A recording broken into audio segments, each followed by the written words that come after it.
Halo Nurse, bagaimana kabarnya? Semoga dalam keadaan baik. Pada kesempatan kali ini, Asep Konten akan membahas mengenai hiperbilirubinemia.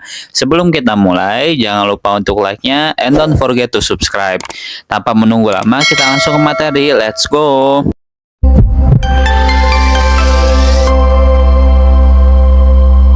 Sebelum kita bahas mengenai hiperbilirubinemia, kita akan membahas terlebih dahulu mengenai metabolisme bilirubin.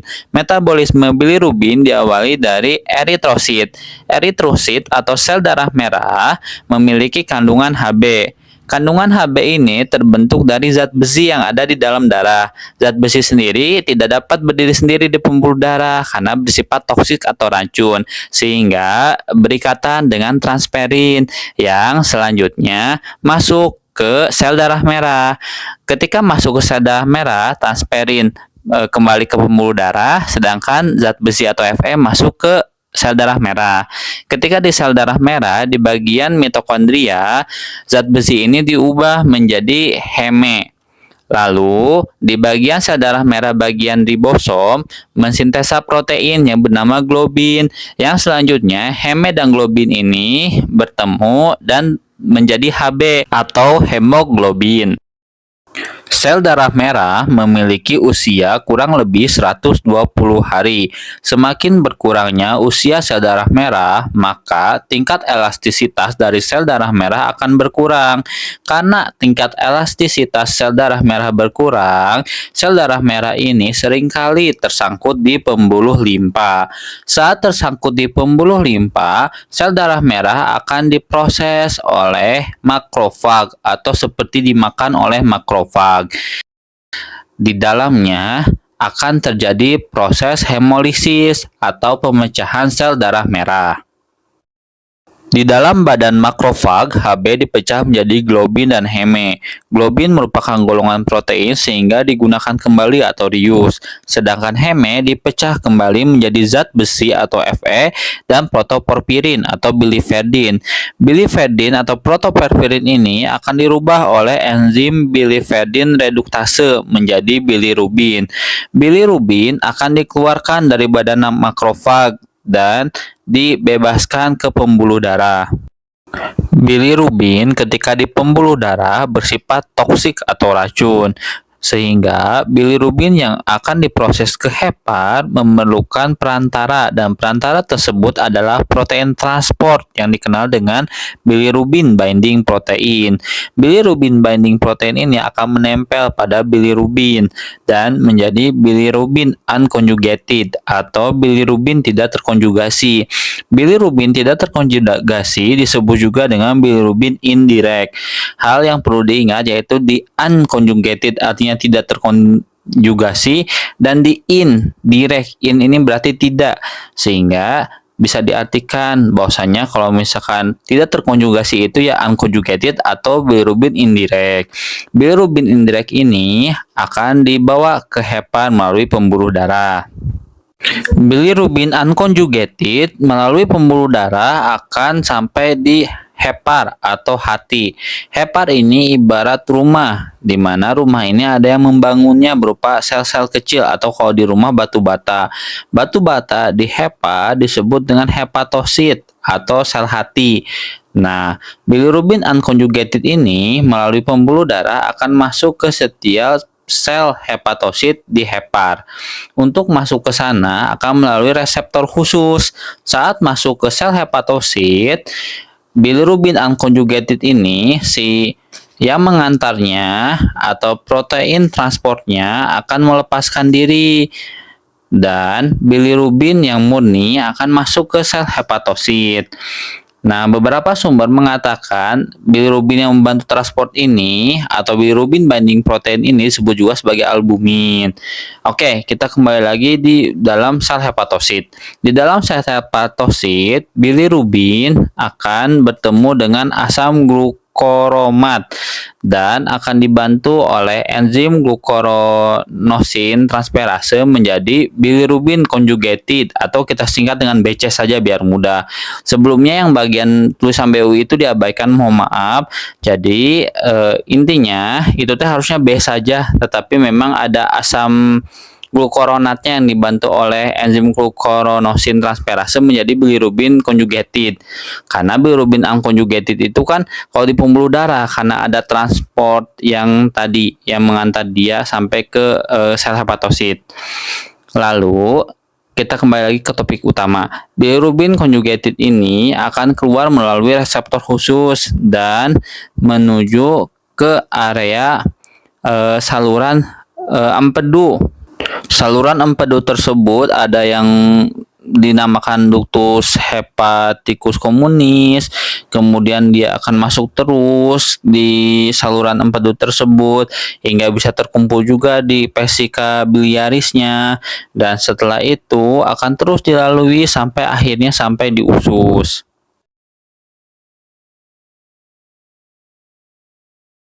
Kita rekap terlebih dahulu.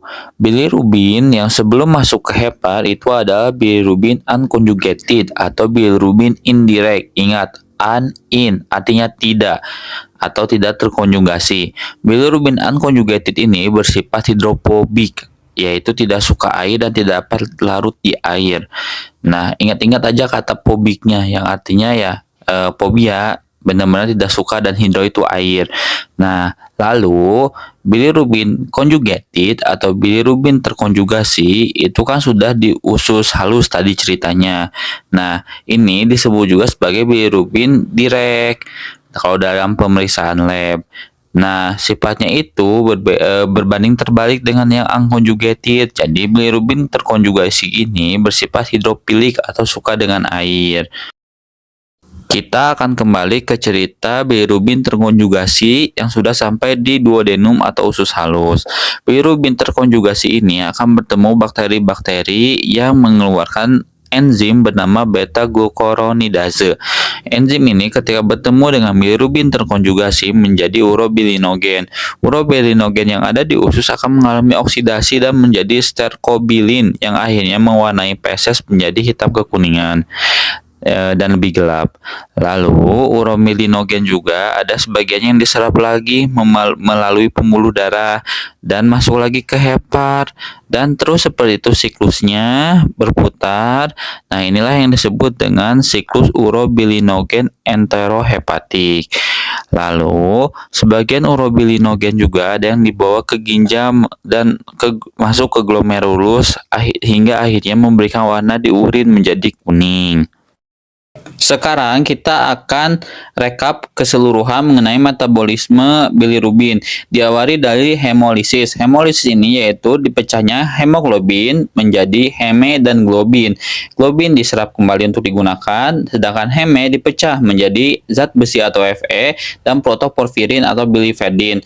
Yang zat besi ini digunakan lagi, sedangkan protoporfirin atau biliverdin ini di dalam makrofag akan dibantu oleh enzim biliverdin reduktase menjadi bilirubin indirect atau bilirubin unconjugated atau bilirubin tidak terkonjugasi yang sifatnya itu bersifat hidrofobik atau tidak menyukai air. Bilirubin tidak terkonjugasi ini dibebaskan ke pembuluh darah oleh makrofag. Bilirubin unconjugated akan dibawa oleh protein binding yang berupa transport atau sering dikenal juga dengan albumin menuju ke hepar. Di hepar ini, tepatnya di sel-sel pembangun hepar yang disebut hepatosit, unconjugated bilirubin akan masuk ke setiap sel hepatosit. Nah, masuknya itu melalui reseptor khusus. Untuk protein yang mengantarnya atau protein transportnya atau albuminnya itu kembali ke pembuluh darah, sedangkan bilirubin unconjugated masuk ke sel hepatosit. Di sel hepatosit, bilirubin indirect atau tidak terkonjugasi ini akan bertemu asam glukoronat. Nah, setelah bertemu akan dibantu oleh enzim glukoronat transferase menjadi bilirubin direct atau bilirubin terkonjugasi. Bilirubin terkonjugasi ini bersifat hidrofilik atau menyukai air. Review ke belakang sedikit, unconjugated bilirubin dibawa ke hepar itu terjadinya di pembuluh darah. Lalu proses unconjugated bilirubin menjadi bilirubin terkonjugasi itu terjadi di hepar. Selanjutnya, bilirubin terkonjugasi atau bilirubin direct akan masuk ke saluran empedu, lalu sampai akhirnya masuk ke usus halus. Di usus halus, bilirubin terkonjugasi akan bertemu dengan bakteri-bakteri yang mengeluarkan enzim beta koronidase sehingga bilirubin terkonjugasi tadi menjadi urobilinogen yang akhirnya mengalami oksidasi dan menjadi sterkobilin yang menjadi pewarna pada feses menjadi kuning kehitaman atau kuning lebih gelap. Nah, urobilinogen juga sebagian ada yang diserap kembali melalui pembuluh darah dan kembali ke hepar, lalu kembali lagi ke usus halus berputar seterusnya dan itu disebut dengan siklus urobilinogen enterohepatik. Lalu urobilinogen juga ada yang dibawa ke ginjal atau masuk ke glomerulus lalu mewarnai si urin menjadi kuning. Itulah metabolisme bilirubin. Sekarang kita akan bahas mengenai pemeriksaan lab terkait bilirubin direct dan indirect. Oke, sekarang kita bahas mengenai pemeriksaan lab bilirubin direct dan indirect termasuk bilirubin total. Pemeriksaan lab ini menggunakan darah vena. Darah vena akan diambil sekitar 3 cc, kemudian dimasukkan ke tabung kuning atau tabung kimia untuk dicekkan di laboratorium. Sampel darah yang didapat akan dicekkan di laboratorium. Pemeriksaan bilirubin terbagi menjadi bilirubin direct, bilirubin total, dan bilirubin indirect. Untuk bilirubin indirect atau tidak terkonjugasi itu mengikat protein transport atau albumin sehingga kadarnya tidak bisa langsung dihitung. Pada tahap 1 yang dihitung yaitu bilirubin direct. Bilirubin direct akan ketahuan jumlahnya dan nilai normalnya 0,1 sampai 0,3 mg per desiliter. Setelah itu dimasukkan suatu senyawa untuk melepas albumin atau protein binding tersebut sehingga bilirubin pun bisa dihitung. Nah, di sini bilirubin yang dapat terhitung itu bilirubin secara keseluruhan atau bilirubin total. Lalu pertanyaan selanjutnya, bagaimana mengetahui bilirubin indirect? Bilirubin indirect diketahui dari bilirubin total dikurangi bilirubin direct yang awal dihitung. Untuk bilirubin total normalnya 0,1 dikurang 1 sampai 1,2 mg per desiliter, sedangkan bilirubin indirect normalnya 0,1 sampai 1 mg per desiliter. Kita akan integrasikan temuan hasil lab dengan hiperbilirubinemia. Temuan hasil lab pada pasien dengan hiperbilirubinemia akan terjadi peningkatan bilirubin direct ataupun indirect atau bahkan bilirubin total. Nah, kembali ke konsep awal, kalau misalkan bilirubin tidak terkonjugasi atau unconjugated, itu dari pembuluh darah masuk ke sel-sel hepatosit di hepar. Bila masalahnya itu yaitu terjadi masalah di reseptor penerima di sel hepatosit bermasalah, maka unconjugated bilirubin ini tidak dapat masuk ke sel hepatosit untuk diproses selanjutnya sehingga terjadi penumpukan bilirubin unconjugated di pembuluh darah. Hal ini mengakibatkan terjadi lonjakan di hasil labnya bahwasanya bilirubin unconjugated atau bilirubin indirectnya naik. Nah, masalah pada reseptor di sel hepatosit ini ada beberapa sindrom yang detailnya barangkali nurse bisa gali lebih dalam. Lalu penyebab dari tingginya bilirubin direct atau bilirubin terkonjugasi pada pemeriksaan lab dapat terjadi ketika masalah bukan di reseptornya, tetapi ketika sudah masuk sel hepatosit, bilirubin terkonjugasi ini atau bilirubin conjugated ini atau bilirubin direct masuk ke saluran empedu. Nah, bisa saja di sana ada batu empedu yang menghalangi saluran empedu. Karena terhalangi, otomatis bilirubin terkonjugasi ini tidak dapat masuk ke usus halus atau duodenum untuk diproses lebih lanjut dan dibuang. Oleh karena itu, si bilirubin terkonjugasi bisa balik lagi ke pembuluh darah. Hal inilah yang mengakibatkan hasil lab bilirubin directnya naik. Nah, baik kenaikan bilirubin direct ataupun bilirubin indirect nanti akan muncul tanda gejalanya mulai dari kulit kuning atau skleranya ikterik atau kuning dan tanda gejala lainnya. Baik, kita lanjut ke asuhan perawatan pada hiperbilirubinemia. Hiperbilirubinemia berasal dari kata hiper yang artinya tinggi, bilirubin mengacu pada bilirubin, dan emia yang artinya darah. Sehingga hiperbilirubinemia adalah kondisi tingginya kadar bilirubin dalam darah. Ketika terjadi hiperbilirubin dalam darah, hal ini mengakibatkan jaundice atau kulit kuning, lalu ikterik yaitu kuning pada sklera, dan juga ada tanda gejala lain seperti mual, muntah, penurunan nafsu makan, atau bahkan sampai ada keluhan gatal-gatal karena banyaknya pengendapan bilirubin sampai ke kulit. Untuk diagnosis yang bisa diangkat, yang pertama itu defisit nutrisi karena berkaitan dengan penurunan nafsu makannya karena efek hiperbilirubinnya ataupun karena ada mualnya. Dan yang kedua adalah ikterik neonatus. Kalau misalkan di neonatus yang baru lahir tapi lebih dari seminggu masih kuning.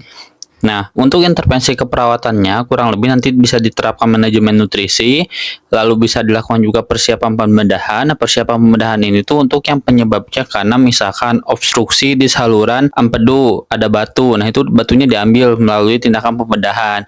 Ataupun kalau misalkan selain yang tadi sebelumnya dibahas, hiperbilirubin juga bisa terjadi karena kerusakan sel-sel hati seperti pada kasus sirosis hepar atau pada kasus hepatitis itu juga bisa mengakibatkan hiperbilirubin.